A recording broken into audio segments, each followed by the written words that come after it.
Someone slides an envelope across a table toward you. No explanation, no instructions. You don't open it in front of him. That would be disrespectful.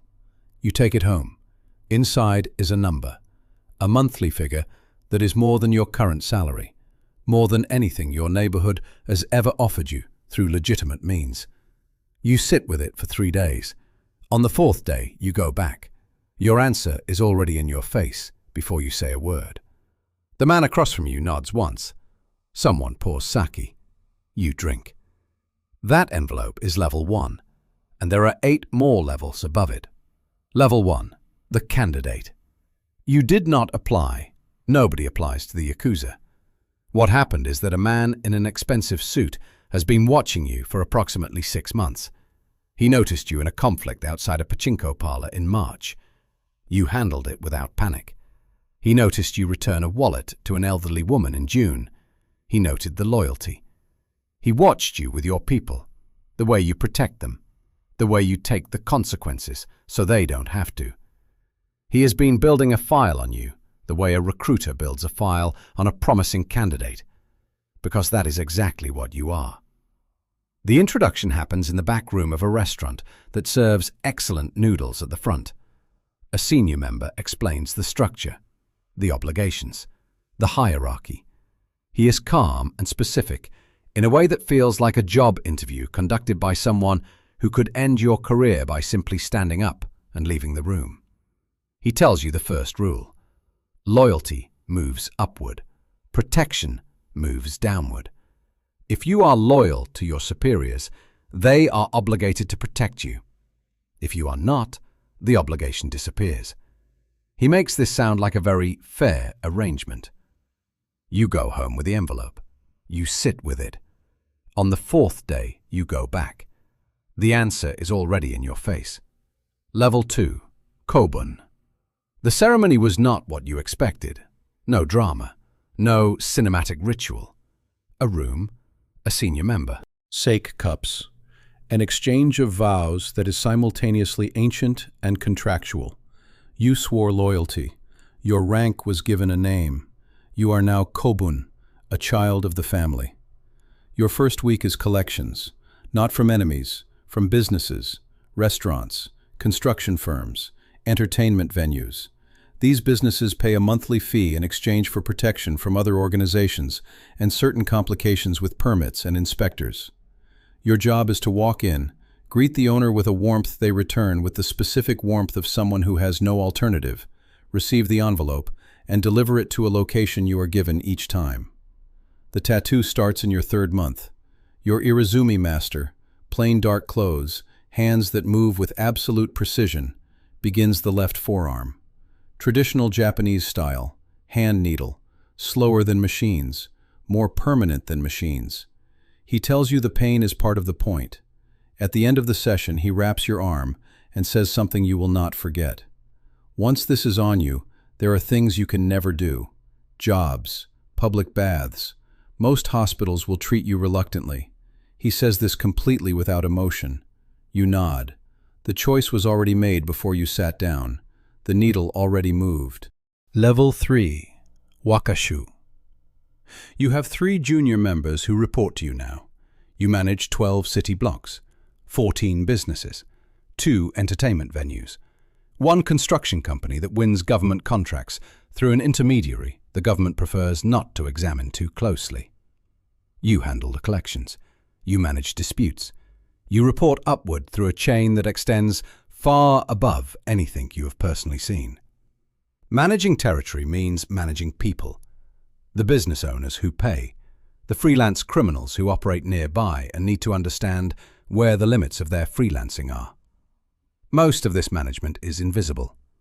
The presence of your organization in a territory creates a gravity that most people simply adjust to without requiring direct intervention. When the earthquake hits, your organization is the first to send trucks. You organize 2 of them yourself: food, water, generators. Your boss visits the relief site and distributes supplies personally, photographed by local press. He uses the word obligation. This is his territory. These people are under his protection. The earthquake did not change that. You think about this for a long time afterward. The envelope you carry every day, money collected through intimidation, and the truck you drove through floodwater with supplies for people who didn't ask for your help and couldn't refuse it. Both things are true simultaneously. You find you cannot fully reconcile them. You find that reconciling them is not required. Level 4, Lieutenant. You have a subordinate who does what you used to do. He collects, he manages, he reports upward to you. You remember being him. You do not tell him what you remember because, in this organization, experience is transmitted through structure, not sentiment. Your relationship with the police has changed, not hostile, structured. There are specific officers in specific precincts who receive envelopes from your organization in exchange for specific information. You manage 2 of these relationships personally. They are the most delicate professional relationships of your career. The new laws are the problem nobody discusses but everyone feels. Japan passed organized crime exclusion ordinances that made it illegal for businesses to transact with known Yakuza members. The construction company that used to list the organization openly as a subcontractor can no longer do so legally. The entertainment venues pay through intermediaries whose connections are now deniable. Everything that used to be conducted openly is being driven underground. Underground is always more dangerous than open, for everyone involved. Your underboss tells you that adaptation is the only survival. The Yakuza that looked like a company is becoming something else. He doesn't say what. You nod. The envelope on the table between you is thinner than the one from 5 years ago. Both of you notice. Neither of you comments. Level 5, Underboss. You sit across from the boss in a private room in a restaurant that serves excellent food and does no other business. He is dressed for a private meeting, traditional dark kimono. He is 68 years old.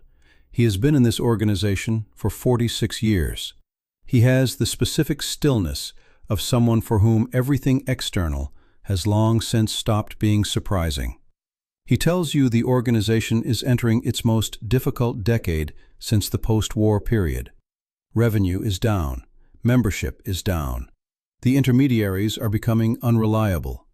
Young men who used to look for the structure the Yakuza offered are finding other structures, none of them coming to him. He slides an envelope across the table. Not the kind that moves upward through the chain. This one is different. An instruction, a transaction that once completed will solve 3 problems and create 2 new ones. Both new problems are manageable. You open it, you read it, you nod. He pours sake. You drink in silence. Walking out, you pass 2 young men in dark suits with the posture of candidates. They are exactly who you were at the beginning. You don't look at them directly. You walk to your car. Your driver, who has been with you for 6 years, opens the door. You get in. The city passes outside the window. All of it runs through you now. Level 6, Boss. There is no ceremony for this either. The men around you simply begin treating you differently. And that difference in treatment is the title. You sit at the head of the room now. You receive reports instead of delivering them. You make decisions that your lieutenants execute without question. You have not personally collected an envelope in 11 years. The money comes to you in ways that are several layers removed from anything that could be traced directly. At your peak membership in the 1960s, the Yakuza had 184,000 members, more than the U.S. Marine Corps. Today, your organization operates with a fraction of that.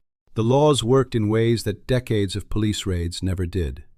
They attacked the economic infrastructure instead of the membership. You adapted. You are still here. Some mornings you sit alone in this room and think about the candidate version of yourself, sitting in a back room of a noodle restaurant. The envelope on the table. 4 days of sitting with it. You close your eyes. You don't regret the decision. You have simply stopped asking the question. The Yakuza are diminishing. Membership is under 25,000 now, an eighth of its peak. The business cards are gone. The headquarters have closed. The magazine no longer publishes.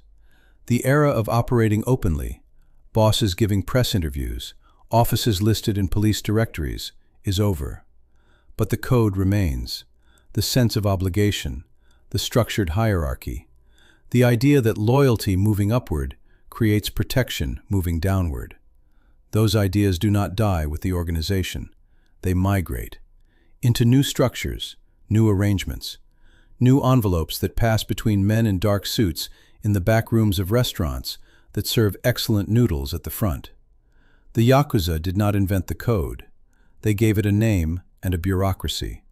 The code itself is much older.